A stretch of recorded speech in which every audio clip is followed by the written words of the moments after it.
Why do you think that throughout your career you have continued to be the most aggressive I'm police officer in I think Michigan? I'm involved in a lot more scenes and incidents. Damn, If you are damn, proactive and damn, hardworking, damn. you're going to get more complaints. You're gonna be tasered!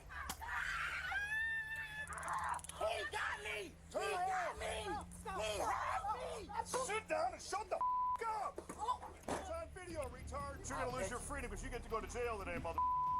His ego gets in the way of his own self, frankly. Mr. Yeah, so this is a problem, Chad. This is a problem. That his goal is to tow 1,000 cars a year. 1,000 cars a year. Hey, we're looking to talk to the chief or someone. We're in an active investigation right now. Give me a second, okay? Thank you. Yes, please. Excuse me, sir. Could you come over here for a second? Yes, we need to discuss this. We need to discuss That's this. the job of police officers that patrol our communities. And for the cops that do it right, this is a tough occupation that requires a lot of balls. But recently, through my TikTok algorithm, it's been brought to my attention that a Michigan police officer seems to be doing the exact opposite of protect and serve. This man's name is Matthew Furman, and some of Furman's arrest footage is so graphic that I'm concerned YouTube may not even let me show it to you. Currently, he is on paid leave for the back-to-back brutalizing of 2 citizens of Melvindale, a small town outside of Detroit with 12,000 people. This is a man that has a history of turning minor traffic stops into major beatdowns. He's been fired before, brought back, and even charged with assault, but for some reason he is still a police officer. And this is just the tip of the So he was charged with assault and still is just able to fucking be a police officer. You're like, yeah, fuck it. Why not? Yeah, we'll just have you back home. That's like hiring felons. Like that's literally what that is. That's literally what that is. Companies hiring felons. That's literally what that is. You just hired a felon. If he got charged for it. We get the inside scoop from police officers who spent years working with him, and what we'll be revealing to you is a litany of corruption charges, disturbing violence, and a scheme he has that entails towing an obscene amount of cars, buying those cars from the police auction, and then flipping them to make money.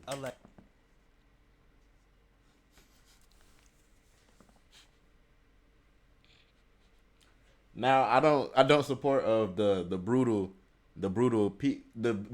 treating of people. But I do support niggas getting money. So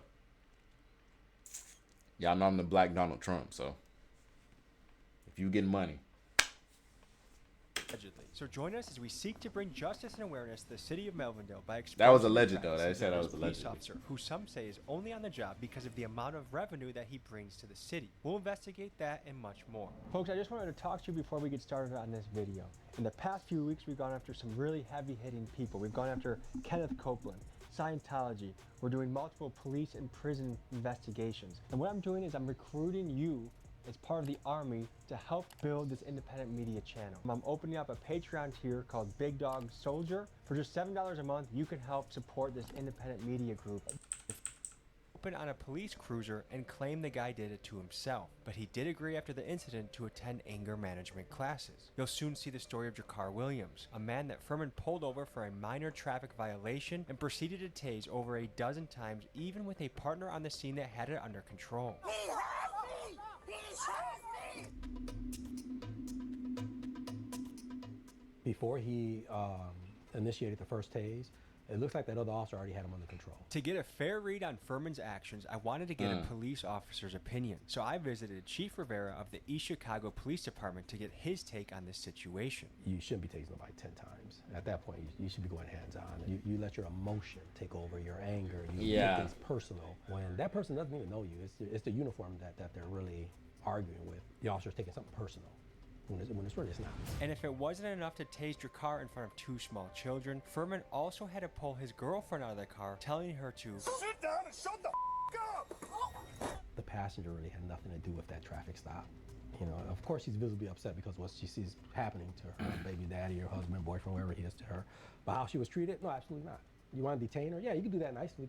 Pull her out, detain her, but now you got kids there and they're witnessing all this. And how do you justify that? Just because she's recording you, she recorded your actions because she's being loud, angry. You have to be able to empathize. What if that was you? How do you expect your wife or girlfriend to act? This out-of-control behavior prompted Melvindale's own mayor, Nikki Shakira, to say that Furman belongs behind a desk, and also revealed that at least one of Furman's colleagues would not respond to crime scenes with Furman because of the risk that it would go south. My priority is doing whatever I have to do to go home. And if that means somebody gets tasered, then somebody's getting tasered. Finally, Alicia Cook. This woman was in a parking lot waiting to pick her kid up from practice, and apparently she made Furman feel afraid for his life, so he tased her. And this is just a small sampling of stories that decorate Furman's record as a police officer. For reference, She drive a damn Furman was Nissan actually Rogue. fired She's years not ago she's over not earlier a threat to allegations, nobody, but I for promise. reasons still unclear, he was brought back on the job. For today's story, guys, we owe a big shout out to Detroit news channel WXYZ7 and their correspondent Ross Jones, who have done a fantastic job reporting on the allegations against Officer Furman, as well as publications like the Detroit Free Press. Their Furman investigations have proved foundational in helping us build this story, and they are linked in the description.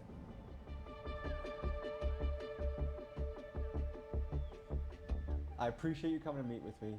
Tell me a little bit about your experience with Melvindale Police. It started off really well.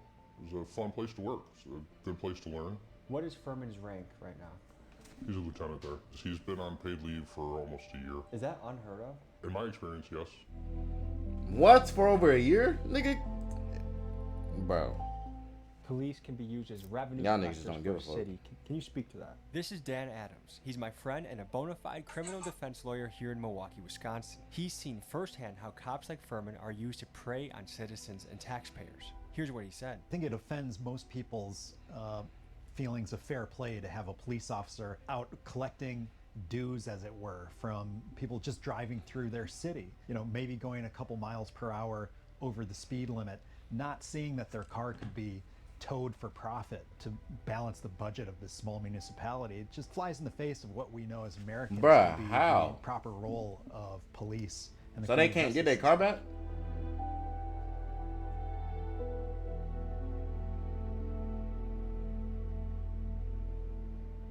Matthew Furman is not a good police officer. This is David Robinson. He served as a Detroit police officer for a few years before becoming an attorney. And he is the one representing Jakar Williams and Alicia Cook in a civil lawsuit against Matthew Furman and the police department. I think his ego gets in the way of his own self, frankly. What's your impression of Officer Matthew Furman? I mean, this guy, Mr. Furman, he's stomping on people's legs as 5 or 6 other cops have them apprehended. It doesn't make any sense. He doesn't seem like he's trying to enforce law and order. It seems like he's enforcing his personal ego and causing chaos. He seems like a guy that actually goes into a situation and escalates it massively. Yes. I am really curious to see what the people and the residents of this area think about him, because it probably can't be good. And if they don't know about him, I mean, we should raise awareness and let people know what he's doing out here. We appreciate good cops. Bad cops, though, yeah, They get the if the law smackdown. justice isn't gonna take you. YouTube will.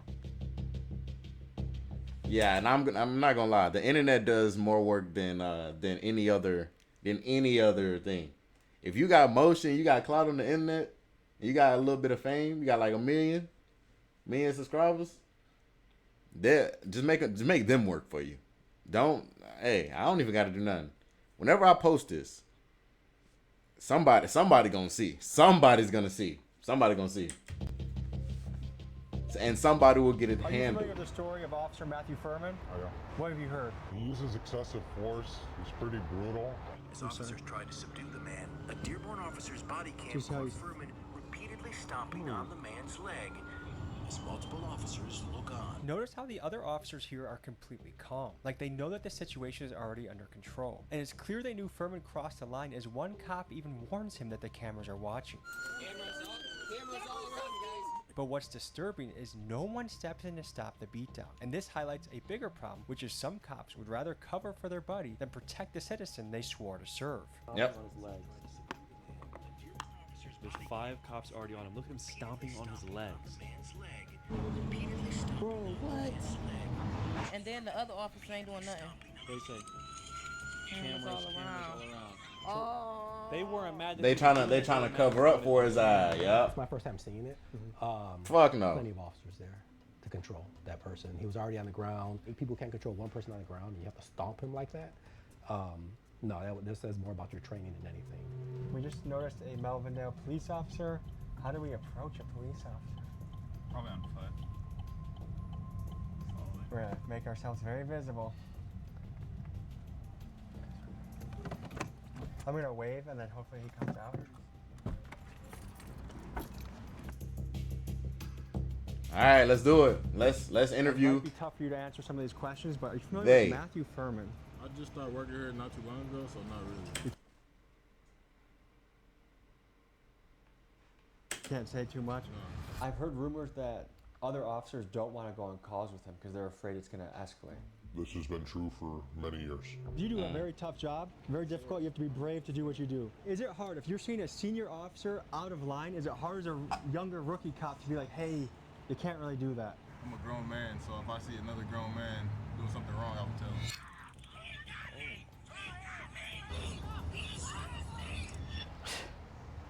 That's f***ed up. Somebody need to get him gone. He should be fired, prosecuted, and jailed, probably. I wish I could say that it shocked me. I wish that I could say that wasn't what I've come to expect. That's what I've come to expect. I wouldn't feel safer on that. Yeah, he needs some criminal activity done to him. That's not right. He's doing more. He's doing more for pain compliance. Is that a? He's doing more damage than the criminals. Not at all.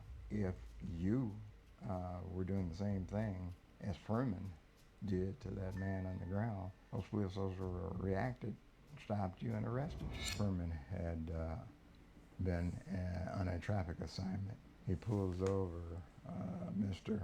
Williams, immediately becomes aggressive, hollering, raising his voice, and then ultimately tasing him in drive-stop mode, all unjustified. Again, it's excessive, and it wasn't necessary. He was already in the other officer's hand. There was no need to taser him. Tasers are Literally intended to be used as a defensive weapon. Unfortunately, for some time, there was a misconception within law enforcement that they could be used as instruments of compliance. He couldn't even defend himself. Do you think an officer like this should be allowed to work the streets? No. Do you have a message? Nah, this is absolutely crazy. So I'll be calling in, reporting on y'all. They're supposed to protect and serve, and that's inhumane. To fund them, to pay to fund everything that they're for, to pay to, to get them. It's us, the taxpayers. Exactly. He should be gone.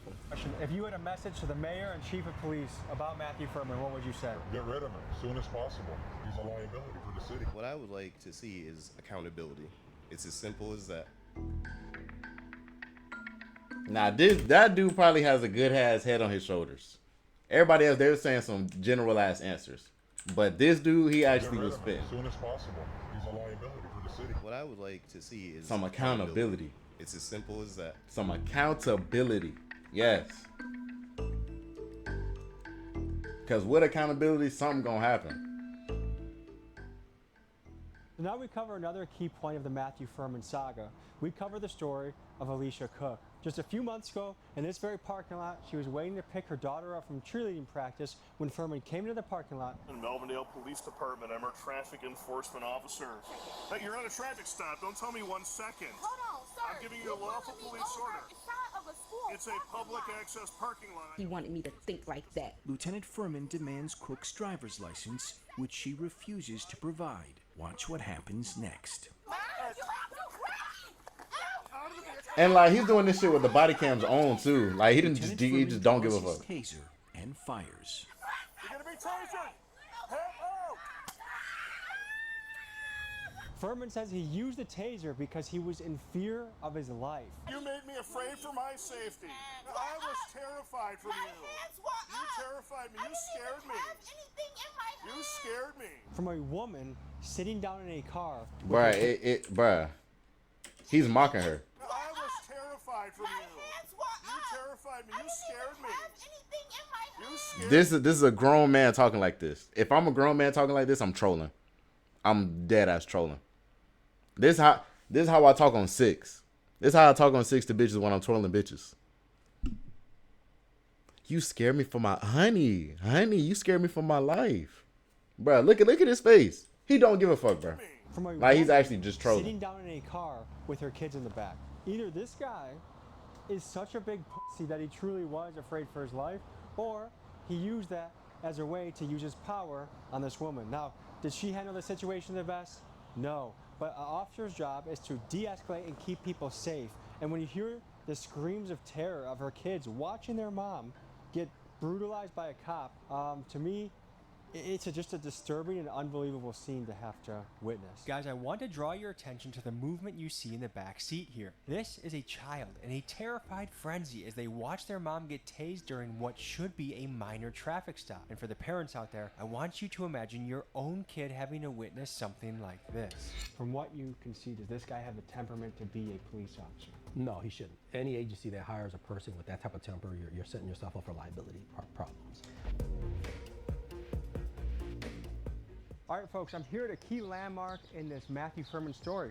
We're here at Schaefer Road. Furman would park his police car and look for people that he could tow. And this brings us to another one of the major allegations against Officer Furman, that he uses towing and impounding as a weapon against Melvindale citizens in an effort to increase the revenue for the city of Melvindale. Just take it from a former colleague of his who has come out as a whistleblower. What is the inside scoop on the towing in Melvindale?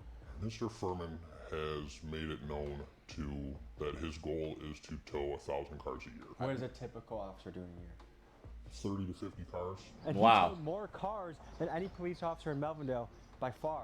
So even the former police chief of Melvindale, Chad Hayes, said that Furman was an instrument of revenue collection for the city. And the reason guys like him are still employed is because they're making money. In Melvindale, they try and get guys like Furman to make up by, you drive by, I'm gonna pull you over, I'm gonna look for a reason to tow your car, and that's that. What And then he my sells police it. force in my city to do, I want you looking for the killers, I want you looking for the rapists, I want you looking for the people that do things to children, I want you looking for serious shit. You're not on my tax dollar giving people tickets and towing their car for nonsense. These are people that need to go to work, they need to do deliveries, they need to make their life go round, and a car is a key thing. And for so many people struggling in today's economy, a $300 or $400 tow fee to get their car back, the time that they have to take off work, do they get fired? Does their boss get pissed? How do they find the extra $400? Maybe Exactly. it was the first of the month, they just paid rent. It's a huge economic stressor in a time when people are already stressed.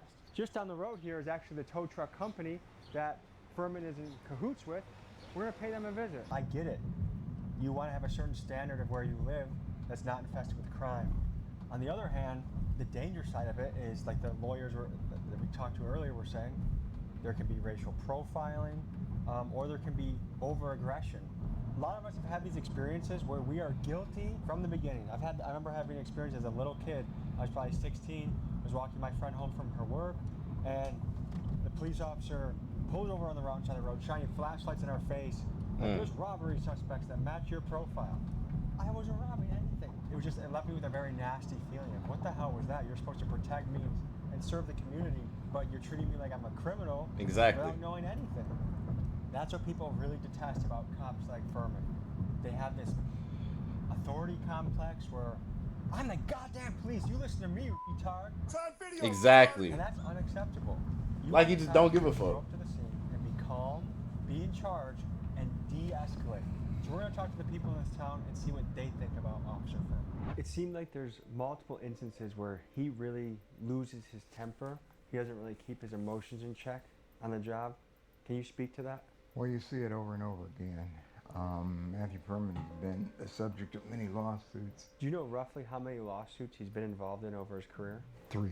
And for a police officer, is that typical, or does he definitely represent a higher amount? He definitely represents a higher amount. It's impossible to bring up Matthew Furman without mentioning his towing. According to this Detroit Free Press article, Furman was responsible for 80% of the tows done in Melvindale in 2015, towing up to 8 cars a day. Damn, this shit was a long time ago. We're here at the scene of Gotch & Sons, which the former police chief says is one of the key players in the Matthew Furman towing operation. Have you heard of Melvindale police officer Matthew Furman?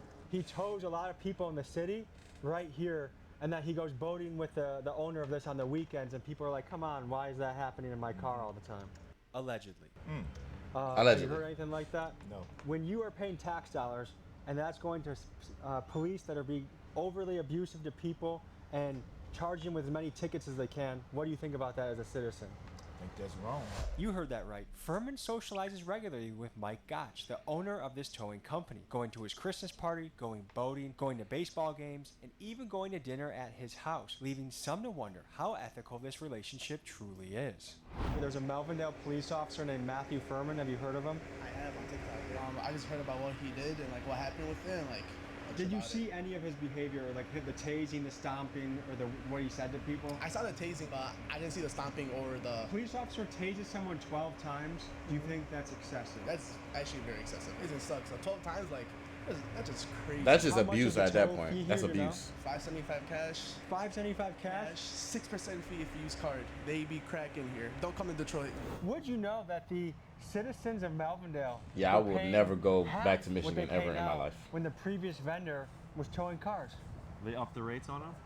Oh, significantly. And they gave the city a portion of that commission. Is that a conflict of interest, you think? That seems like there might be a little bit of a conflict of interest. And who loses out the most in that situation? The citizen. The taxpayer. The taxpayers. Would you be surprised if you heard Mr. Mike Gotch, the founder of this company, was taking Furman and other officers out to Detroit Tiger games on his boat, kind of courting them before they even got a contract? Allegedly. It's not, I mean, it's not funny because it's so messed up, but they're going on boating trips? The average cop, guess how many cars do you think they tow a year in Melvindale? A year?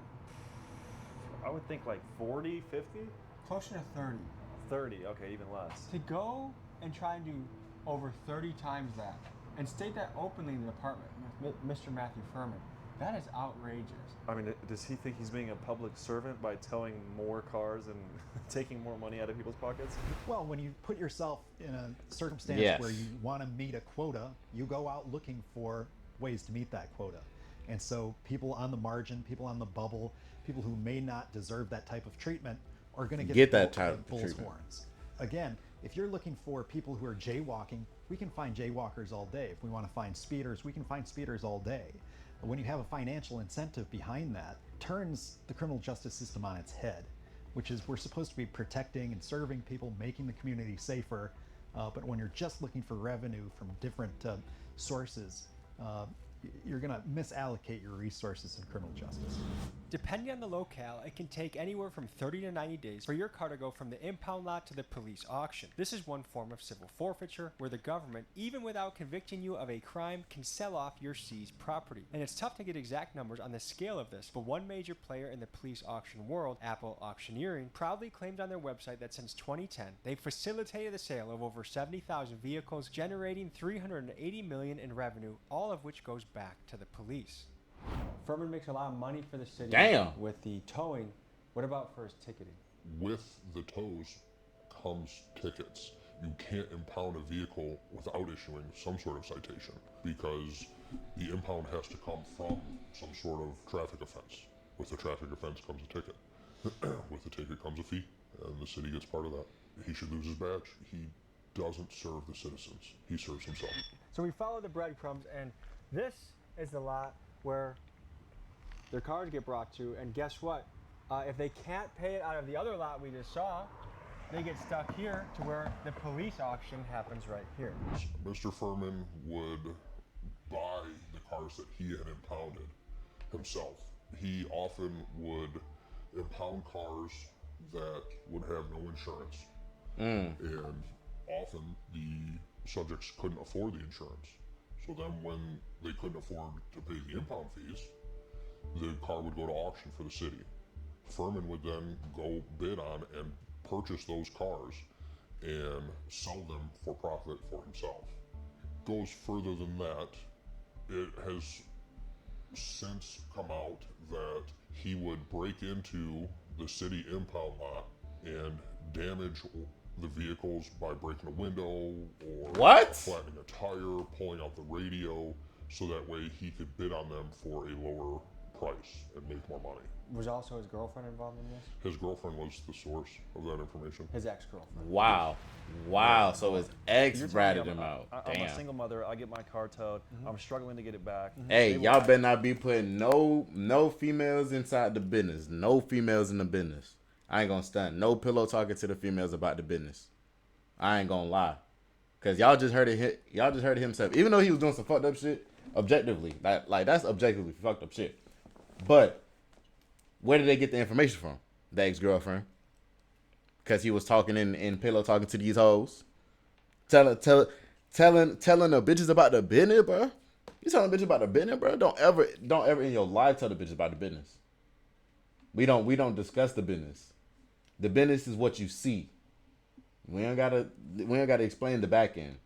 See, you got fucked up. Sell my car in the meantime if I can come up with the funds. Correct. How long? And then the city gets that money, and the police officer that you paid with your tax money gets to do that to you. Yeah. Wait, how long do I have to get the car back out of the impound lot? That is something that we would have to investigate. I would guess 90 days. We have inside information that Matthew Furman actually comes to these auctions, bids on cars that he personally has had towed, he buys them, and then he flips them for a profit. Allegedly. Does that seem like that would be not allowed within the job description to do? That is like super piece of shit territory. Yeah, that should be 100% illegal. So I'm gonna meet Brandon here at this Melvindale Police Department, and we're gonna keep pursuing our investigation. Hey, we're looking to talk to the chief or someone. We're in an active investigation right now. Okay, give me a second, okay? Thank you. Excuse me, sir, could you come over here for a second? We're just in the middle of an active investigation. Have you seen one of your associates is known for potential criminal activity? We want to know if you guys have seen him. Yeah, we got a few questions for you, sir.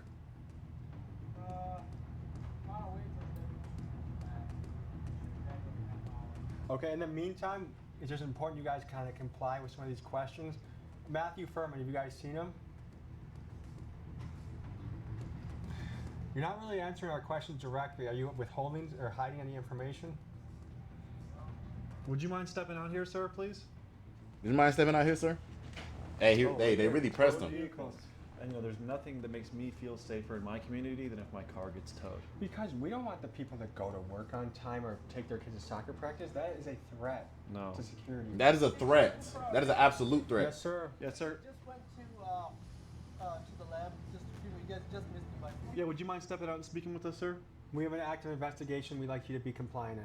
Okay. What is this about? A known associate of this department. Are you here for Lieutenant Furman? Because if that's the case, I'll have to You tell know you that. It's currently being investigated by an outside agency. Yes, sir. So it's kind of not in our hands. Yeah. So I'm not going to be able to comment. Absolutely. We have broader questions as well. Would you mind stepping out behind the glass, please? I would rather not right now. Well, we've actually submitted FOIA requests here and they've been blocked. Yeah, exactly. That's usually the chief, the deputy chief. We've had a lot of trouble FOIA requesting this police department.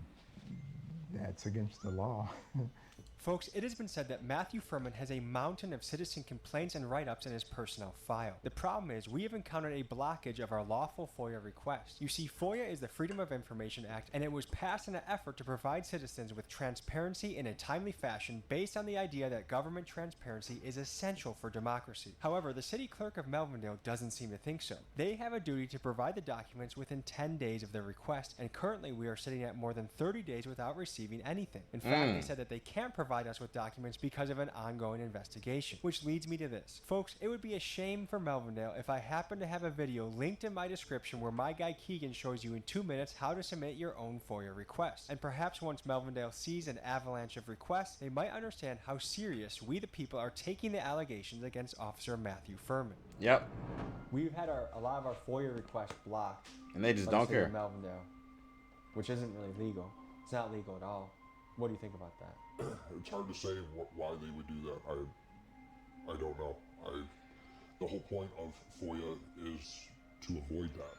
I have a question. If you were to pull someone over and tell them to put their hands on the hood of a vehicle, and then you were to tell them to put their hands behind their back, how long do they have before it's in your right to tase them between those commands? That's all subjective, sir. So it could be 1 second? Like a straight up answer to that. That all depends on subject's behavior. Each situation is different. You're not being very compliant with our questions. And I don't know if compliance is the right word here because I am answering your question to the best of my abilities. And right now I am on duty. I have other things to attend to, so trying my best. My impression is you seem like a good guy, fair guy. I don't know if you're cut from the same cloth as Furman. All the questions I probably want to ask you, you probably can't answer on camera, right? Right now at this moment, because it is being investigated, I am not able to. All right? Yeah. Thank you. Yes, sir. Some people wonder if more could have been done on the front end to prevent people like Furman from ever becoming a police officer. And surprisingly, the answer is yes. You see, we uncovered documents that show Furman was arrested in 2004 for soliciting a prostitute. And we have inside information from the man that hired him that Furman did not disclose this in his background questionnaire. Something that if he was honest about during the hiring process, he would have never been made He a would have police never got officer. the job in the first place. But they There's just rumor that look past it. ex-police chief Chad Hayes was forced out instead of firing Furman. Is that accurate, you think? I know that that's accurate. When Mr. Furman screwed up numerous times, Chief Hayes was seeking Mr. Furman's termination from the department.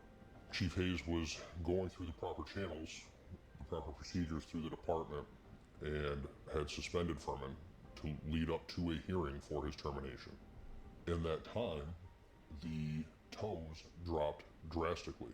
The city used public funds to hire an outside investigator to investigate the department because of the lack of tows coming in. Multiple officers tried telling the city not to waste the city's, the taxpayers' money on that investigation.